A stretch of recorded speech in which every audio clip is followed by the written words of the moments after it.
A big week for Man United. Danny, Carabao Cup semi-final, second leg, of course. Deadline day approaching on Friday.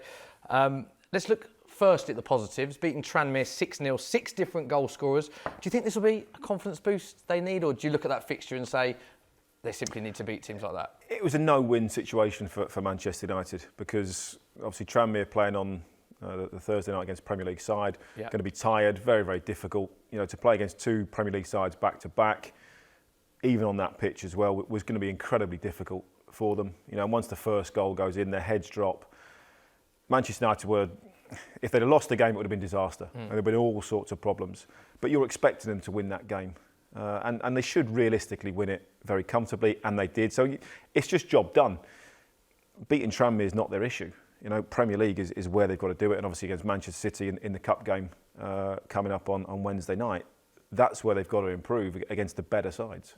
Carlton, we spoke in the first part about priorities for Liverpool and the cup competitions. Is this a competition for Man United that they should really be prioritising? They've got Derby or Northampton in the next round. A lot of other clubs we've alluded to in the first part resting players. Do you think Man United should really be focusing on this as a trophy that they can have a chance of winning? Yeah, why not? I think it's a great opportunity for Ole to win something, and he has to bring something home.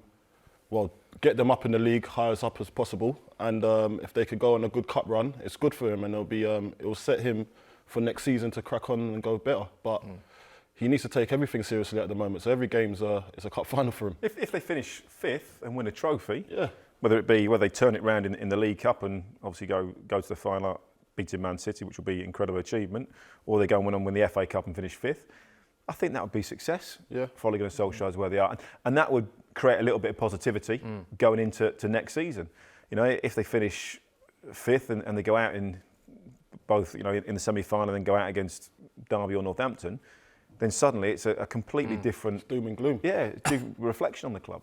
Merce, do you agree with that? The next fixture could almost be a big fixture for Ollie, as Danny alluded to there. Win that and it opens up, or lose and it's... I think every fixture is a big fixture when you're manager of Man United. I really do, and especially the position they're in at the moment. I thought it was a massive pressure game on Sunday to beat Tranmere. Of course, they're expected to beat them, but you just never know. You know what I mean? Someone gets sent off and you never know. And the pitch as well, which we thought might be a factor. And they've done a professional job. And if I was the manager, I'd think fair play, lads, because they could have easily turned up there and gone, not today. You know what I mean? We'll get through and we won't have our game heads on and it'll be a struggle. But they did. They had their game heads on. They won the game.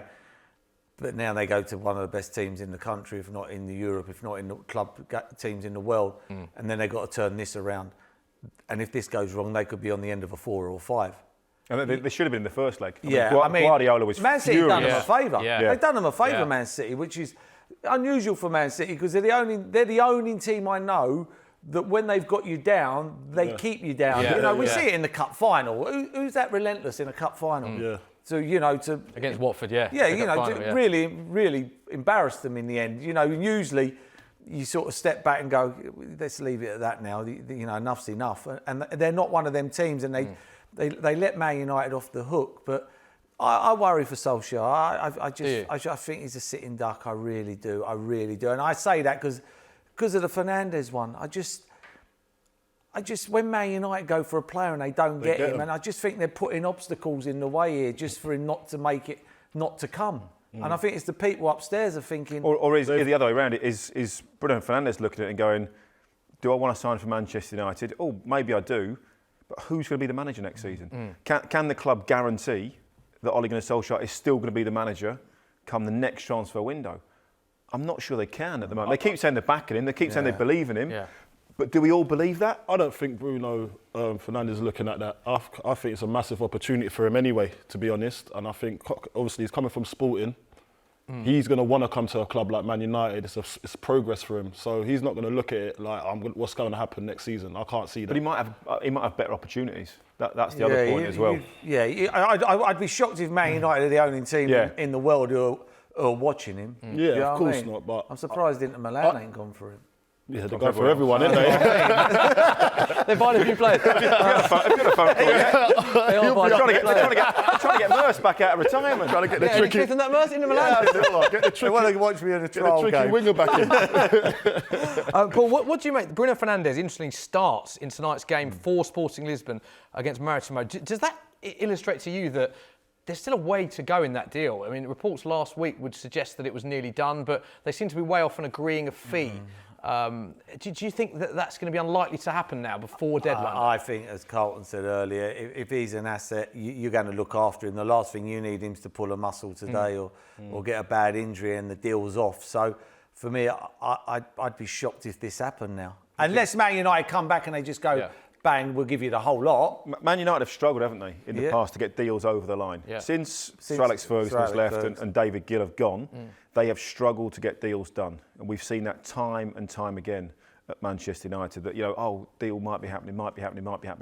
No, it hasn't. It's one thing. They could have gone for Haaland, but no, they didn't want to pay his agent's fee. And you're thinking, well, it's... But do you think it's a bit Stone Ages where they're thinking you should be honoured to play for Man United? Yeah, when that's sort of gone now. Yeah, it has. Now. Before, when years ago, they were winning stuff. They were winning stuff. They were the biggest team. I mean, that man's father would have gone, you've got to go Man United, they're the best team. Maybe Alfie wouldn't have done. The best team in the world, they're the best team in the world. But for me, Let's not go there. And Leeds. And the Roy Keane issue.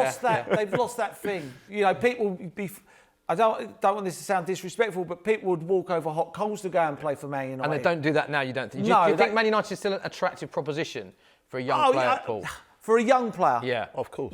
Yes, I'm not. But then they're not at the top I'm anymore. not sure for a young player. I'm not sure for a young player. I think for a 27, 28-year-old who can look after himself, has got that experience, if you're coming to the Premier League, who can play already, if you're a young lad who's coming there and you're learning your trade still at 21, 22 and you want to go on, I think it's a hard I think now you look at call. Liverpool, and if you've been offered Premier League clubs, you go Man City, Liverpool, or Liverpool, Man City, whichever way around you want to look at it. And then you're probably thinking, well, then it's Tottenham and Chelsea. And then after that, Arsenal and Man United probably next down after that.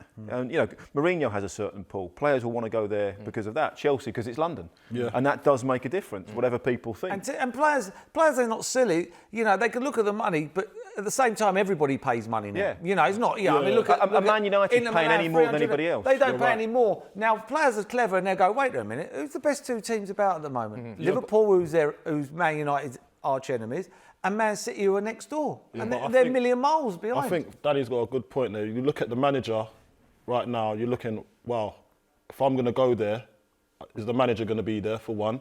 And who is the manager? Ole's not got the experience that everybody's touting him to be like at.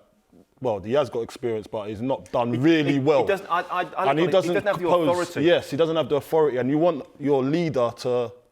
he's going on to win things next year, so I'm going to where he's going. He's a great manager. He's a great asset to the club. I'm going to go and play for him. I don't think so. Ole, I'm not battering him, but I just don't think he has that kind of pull at the moment.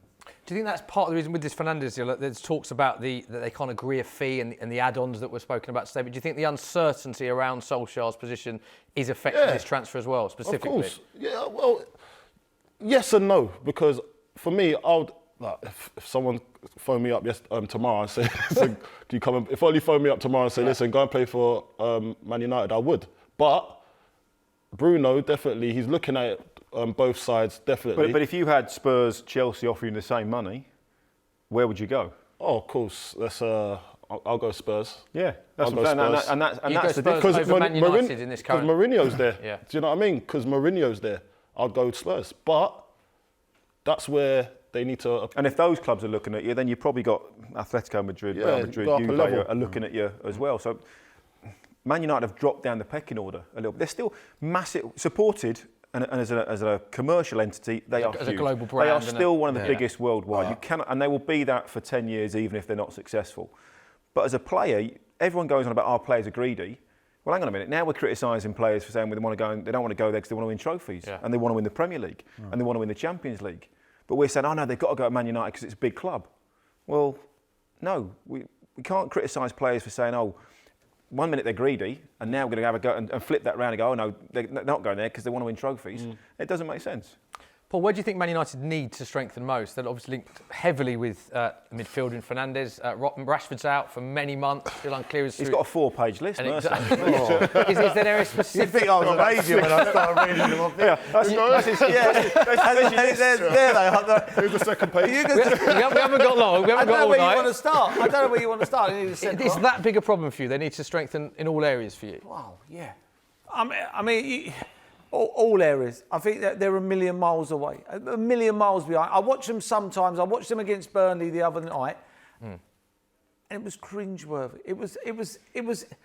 I felt uncomfortable. I was thinking, this is Manchester United, and Burnley are coming here, and Burnley deserve to win. But it weren't as Burnley went and had a go. The fear factor's gone. I always weigh up teams when big games come along, and I go, right, who would get in that team from that team and that team from that team? And I look at Man United and I look at when they play Liverpool, and now Rashford's injured. You look at the others, and I'd give Maguire half a chance to get into the squad of Liverpool. And I don't want to sound disrespectful, I couldn't get a case for any other player to get in that Liverpool team. Any of them. I mean... the first leg of the League Cup, obviously the second leg coming up on Wednesday, Rashford was the captain. Now, I know he's probably the most experienced in terms of games, but he's not a leader. He's not a leader on the pitch, he's not a leader off the pitch, but he's their most experienced player. And that's the problem for Manchester United at the moment. Maguire was injured in that America, game. You call him, he's their franchise. Yeah. He's like the quarterback. He's the quarterback. He's the main man. I mean, he is. He's done well this season. You'd never say this about Man United, because they've had Ronaldos, your Beckhams, your Giggs, your Scholes, your Keanes, your Van Nistelrooys, your Ibrahimovic's, and I can go on and on.